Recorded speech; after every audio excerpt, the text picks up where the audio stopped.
Hello and welcome back to my channel that is Make Easy to Understand.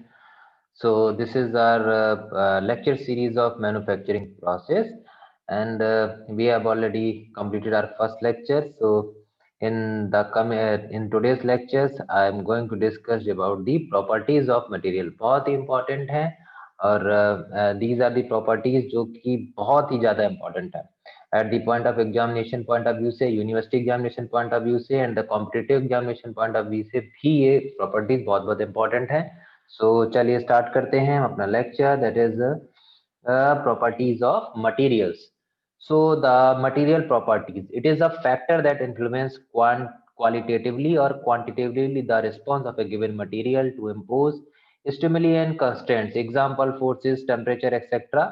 The properties render a material suitable or unsuitable for a particular use in industry. Okay, so properties क्या होती हैं? What is property? Any measurable characteristics, जितनी भी आपकी measurable characteristics हैं, these are known as the properties. So जो properties हैं वो आपकी material को बताती हैं कि आपका material जो है वो किसी भी industry में use होने के लिए suitable है या नहीं है. So basic depends किस पे करता है? उसकी properties पर. और प्रॉपर्टीज की डेफिनेशन क्या है? तो properties all the measurable characteristic, all the measurable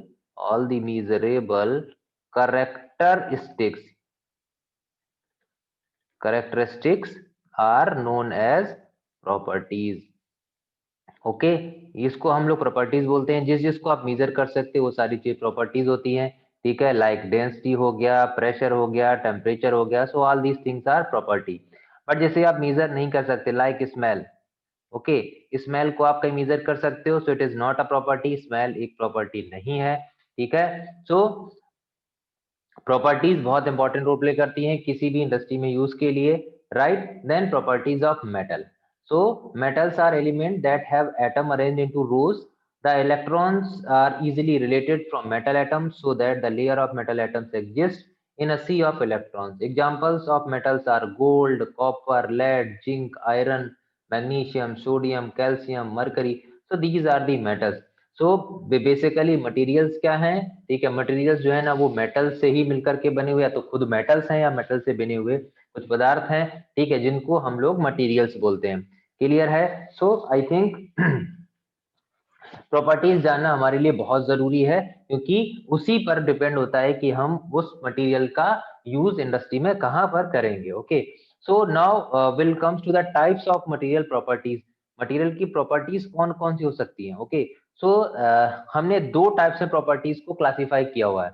तो we can divide the material properties into two forms. First is a fundamental properties. Okay, ये फंडामेंटल प्रॉपर्टीज हैं, ये चेंज नहीं होती हैं, ये सेम सेम फंडामेंटल्स हैं, सबके लिए सेम होगा. This is a fundamental. Okay, and the second one is a ranking. So fundamental properties कौन भी हैं? The can be measure directly. Fundamental properties को हम लोग डायरेक्टली मेजर कर सकते हैं, इसीलिए इनको बोला गया fundamental properties. So these properties: mechanical properties, thermal properties, electrical properties, magnetic properties, chemical properties, optical properties, physical properties, acoustical properties, radiological properties. So जितनी भी properties हैं जिनको हम डायरेक्टली मेजर कर सकते हैं उनको बोला जाता है fundamental properties. Okay, now ranking क्या होता है? Combination of several fundamental and generally more subjective.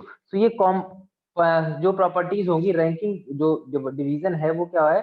वो बहुत सारी फंडामेंटल प्रॉपर्टीज का कॉम्बिनेशन है, like magnetic properties and chemical properties and optical properties का मिक्स है. ओके, ये सब्जेक्टिव होती है. So these known as a manufacturing properties. Example, formality. Okay, जैसे कि मैन्युफैक्चरिंग प्रॉपर्टीज हैं, ये क्या है? ये हमारी रैंकिंग के अंतर्गत आएंगी. So like फॉर्मेबिलिटी हो गई, मशीनेबिलिटी हो गई. So all these are comes under the category of ranking. मतलब जिसको आप फंडामेंटल प्रॉपर्टीज के को आप मिक्स कर दो तो वो हमारी क्या है? वो रैंकिंग है. Okay, so other takes a figure in order to merit such a hardenability. Okay, so these are the properties. Now हम लोग मैकेनिकल प्रॉपर्टीज की बात करेंगे. What is mechanical properties? क्योंकि हमारा जो सब्जेक्ट है वो बेस्ड ऑन है मैन्युफैक्चरिंग प्रोसेस, तो हम बेसिकली अपना जो फोकस है उसको मैकेनिकल प्रॉपर्टीज पर ही रखेंगे. सो मैकेनिकल प्रॉपर्टीज क्या है? So these include those characteristics of material that describe the behaviour under the action of external forces, और जिसे आप लोड बोलते हो.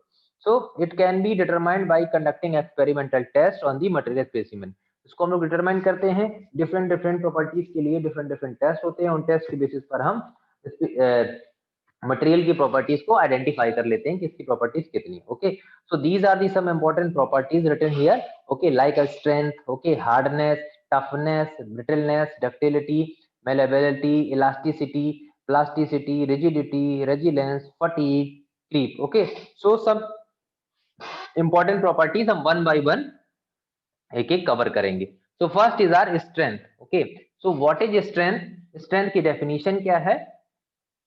So it is the ability of a material to resist deformation under the action of tensile, compressive and shear force. Okay, so ये material की क्या है? Ability है। Strength किसी material की क्या होती है? Ability होती है जो deformation को either it is a permanent deformation or it is a partial deformation को क्या कर सके? Resist कर सके under the action of which force? तो आप force कौन से लगाओगे? Either it is a tensile force or it is a compressive force or it is a shear force. So here you can see these two people are एक दूसरे को इसको क्या कर रहे हैं? स्ट्रेच कर रहे हैं। So they are applying a tension. Okay, so tensile force apply कर रहे हैं। In second diagram you can see that here we are applying a shear force. Okay, here we are applying a shear force. Okay, so this is a twisting is there. Okay, so that's why this is known as the strength. The strength of a component is usually based on the maximum load that can be borne before fracture is apparent. तो उसकी जो strength होगी उसके depend करेगी टूटने से पहले कितना लिमिट तक मैक्सिमम लोड उसने अटेंड कर पाया, उसके बाद वो ब्रेक कर गया, तो वो उसकी स्ट्रेंथ है। सपोज करिए कि आपका कोई एक ये पेन है या एक ये बॉक्स है, इस पर आप बोल रहे हो कि अगर ये इस पे लोड लगाना स्टार्ट किया, टेंशन लगाना स्टार्ट किया, कितना कि 10 किलो न्यूटन का फोर्स लगाने पर ये नहीं टूटा, लेकिन जैसे ही मैंने 10 से 11 किया तो ये क्या किया? ब्रेक कर गया। तो इसका मैक्सिमम स्ट्रेंथ कितनी होगी? 10 किलो न्यूटन तक ये ब्रेक नहीं करेगा, लेकिन 10 किलो न्यूटन से ऊपर लगाओगे तो ब्रेक कर जाएगा। तो 10 kilo Newton is the strength of this object. Clear है? तो this is the strength. Now we'll come to our second property. This is hardness. Hardness क्या है? It is the ability of a material to offer resistance to penetration or indentation. Okay, so resistance to penetration, indentation or scratches. So it is also the ability to resist wear, abrasion, scratches or cutting.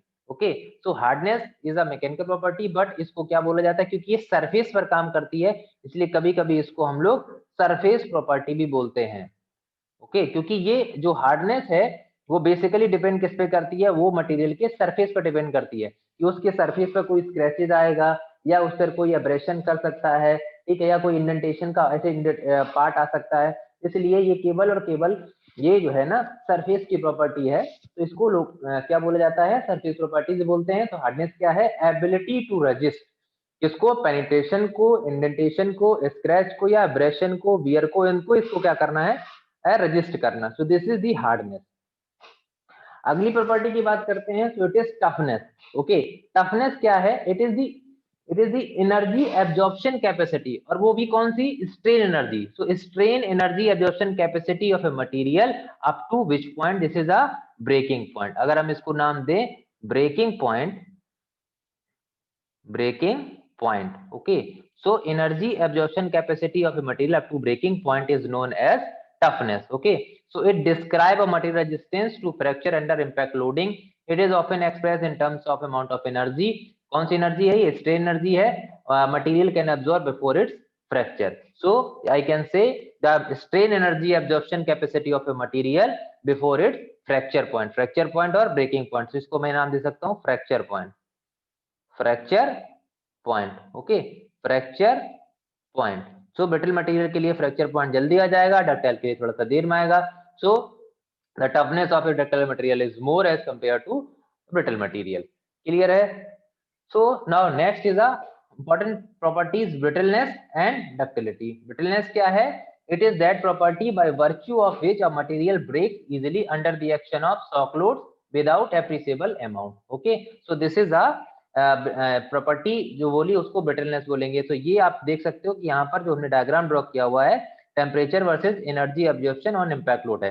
आप क्या करिए? आप एक glass का plate लीजिए। Okay, इस glass के plate पर मैं अगर एक इम्पैक्ट लोड जरा सा यहाँ पर एक पत्थर ही मार दूं तो क्या होगा? ये छोटे छोटे टुकड़ों में टूट जाएगा, क्योंकि because it is brittle in nature. Glass क्या हमारा? ब्रिटल इन नेचर है। बस अगर इसी की जगह पर मैं एक स्टील का ब्लॉक डाल दूं ये हमारा ग्लास का ब्लॉक है और मैं यहाँ पर एक स्टील का ब्लॉक डाल दूं और सेम अमाउंट का एक शॉक लोड अगर अप्लाई करूं तो क्या स्टील छोटे छोटे पार्ट में टूटेगा? नहीं टूटेगा, because it is ductile in nature. Okay, और ग्लास जो हमारा वो कैसा होता है? ब्रिटल इन नेचर पे का होता है। सो ब्रिटलनेस क्या है? It is the property by which by virtue of which a material breaks easily under the action of shock loads without appreciable amount.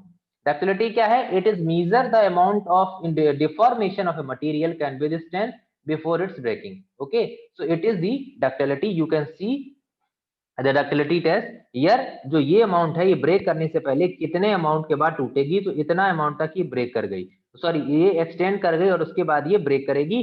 So this amount is known as ductility. तो कितने amount deformation का कितना amount वो sustain कर सकती है without breaking, it is the known as ductility. Okay, now एक और प्रॉपर्टी है जिसका नाम है मेलेबिलिटी। अब ये मेलेबिलिटी क्या होती है? It is the ability of material by which it can be rolled into sheets. Okay, so जब आप इसको शीट में रोल कर सकते हो, that property is known as malleability. So malleability is the ability of a material to exhibit large deformation subjected to compressive force, whereas ductility is the ability of a material to deform upon the application of tensile force. So ये ductility और malleability में confusion हो जाता है, तो उसका भी reason है कि malleability में क्या होगा? The ability of a material to exhibit large deformation, okay, compressive force. Malleability में हम क्या फोर्स लगाएंगे? Compressive force. जबकि डक्टिलिटी में हम लोग क्या लगाने वाले हैं? Tensile force. ठीक है, मेलेबिलिटी में लगेगा आपका कंप्रेसिव फोर्स। कौन सा फोर्स करता है? Compressive force. इसीलिए ये शीट के फॉर्म में कन्वर्ट होती है और डक्टिलिटी में आपका जो है ना वो वायर के फॉर्म में जाता है, क्योंकि हम लोग क्या करते हैं? वायर के फॉर्म में हम अप्लाई करते हैं वायर। तो ये अगर आपको वायर बन रहा है तो ये है डक्टिलिटी। और इससे हमको एक चीज और क्लियर हो जाती है कि मेलेबिलिटी में हमेशा क्या यूज होगा? आपका कंप्रेसिव फोर्स एक्ट करेगा। क्लियर है? अगली प्रॉपर्टीज है elasticity, plasticity and rigidity. Elasticity क्या है? It is the property of material to regain its original shape after the removal of load. Okay, so elastic material क्या होते हैं कि आप जब उसमें कोई मटेरियल लोड लगाते हो और लोड लगाने के बाद उसको लोड रिमूव कर देते हो तो अपनी ओरिजिनल पोजीशन को वो रिगेन कर लेती है। तो इस प्रॉपर्टी को बोला जाता है elasticity. When a material subjected to an external load of such magnitude that deformation continues only with increase in load, and on removing the load it regains its original shape, then the material is said to be elastic. Okay, plasticity क्या होती है? It is the property of material bye virtue of which it undergoes permanent deformation. Plasticity में क्या है? वो permanent deformation में चला जाएगा। ठीक है, आपने जरा सा फोर्स अप्लाई किया, directly permanent deformation, it will not regain its original shape. So this is a plasticity. When a material is subjected to an external load of such magnitude that deformation continues with no apparent further increase in load, the material is said to be have become more plastic. So in this reason, the material experience permanent deformation and does not return its original shape when the load is removed. So this is all about plasticity. Now we'll discuss about the rigidity. So it is also known as a stiffness. Okay, ये क्या होती है? It is the property of material by virtue of which the material resists elastic और plastic deformation under the applied load. जो आपका resistance है, ठीक है, जो प्रॉपर्टी जो आपका मटेरियल है वो रेजिस्टेंस शो करेगा किसके अगेंस्ट में? वो either it is elastic deformation और इट इज प्लास्टिक डिफॉर्मेशन। कोई भी डिफॉर्मेशन हो उसको जो रजिस्ट करेगा, उस रजिस्ट को ही, रेजिस्टेंस को ही हम लोग क्या बोलते हैं? रिजिडिटी बोलते हैं। ठीक है, नेक्स्ट है machinability, very very important, and hardenability. Machinability क्या है? It refers to the ease with which a material can be removed. So इसे कभी कभी ईज ऑफ मशीनिंग भी बोलते हैं, short term ease of machining, ease of machining. So ease of machining क्या हमारा? It is a machinability. So it refers to the ease with which a material can be removed during various machining operation. It describes the property of material when it cut. So material with good machinability require less power to cut and resulting in good surface finish and longer cutting tool life. Okay, hardenability क्या होती है? It indicates the degree of hardness that a material can acquire through a hardening process. Hardenability and hardness, these two different parameters हैं। Hardenability क्या है? Hardenability एक process है। Okay, एक process है मटेरियल को हार्ड करने के लिए। हार्डनेस जो है वो मटेरियल की प्रॉपर्टी है। Okay, so hardenability it is a process. ये क्या है? आपका प्रोसेस है। It indicate the degree of hardness that a material can acquire through a hardening. So ये बहुत इंपॉर्टेंट हो जाता है। ठीक है, समझने के लिए कि हार्डनेस जो है वो प्रॉपर्टी है, बस हार्डनेबिलिटी क्या है, ये एक प्रोसेस है, ये प्रॉपर्टी नहीं है, it is a process to improve the hardness of the material. So it indicates the degree of hardness. Okay, so it is the capability of material to get hardened by heat treatment. It determines the depth and distribution of hardness induced by the quenching. अच्छा, quenching क्या होती है? Quenching होता है हमारा rapid cooling को quenching कहते हैं, जब हीटिंग एंड रैपिड कूलिंग होगी तो उसको हम लोग बोलते हैं quenching. Okay, so in the coming lectures we will discuss about the quenching also. Okay, so I hope कि आपको ये प्रॉपर्टी समझ में आई होंगी. अगर आपको समझ में आई है तो इसको लाइक करें और सब्सक्राइब करें. Thank you so much.